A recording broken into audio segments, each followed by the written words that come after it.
हूँ को बाद भाईजान अंधारी जिमें ख़त्म थी है, अंधारी तो बाद बारिश तेज थी है, बारिश डांदा पे बच गए तिलकाने ना भाईजान थोड़ी तले तले गापे पे तो डांदा पे मेरे खाला भी है पे तुम देखते पियो एडू सारे जरा लीमू का बूटा मैं तुम पिछली वीडियो दिखाया हो सा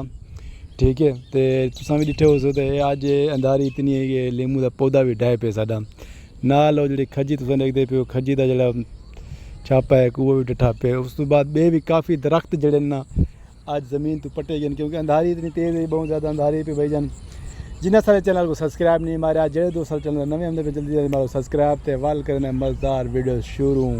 सबसे पहले तुम साढ़े गाँव का व्यू जरा वो चेक कर गिनो माशाल्लाह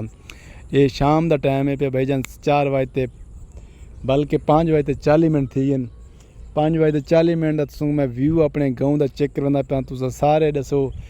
कि किमें द लुक नज़र दी पे आज माशाल्लाह बहुत ब्यूटीफुल है यार बहुत कमाल की लुक है भाईजान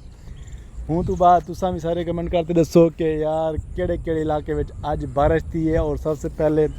केड़ी जगह अंधारी है ये जरा अंधारी है ये पहले वो तुसा कमेंट करना बारिश का बाद में दसना ठीक है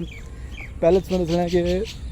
आज बारिश हो अंधारी कितना कितने जी आज अंधारी है ना भाईजान इतनी मिट्टी है पे इतनी मिट्टी है पे मैं बस दे विच बैठा बस दे सारे कपड़े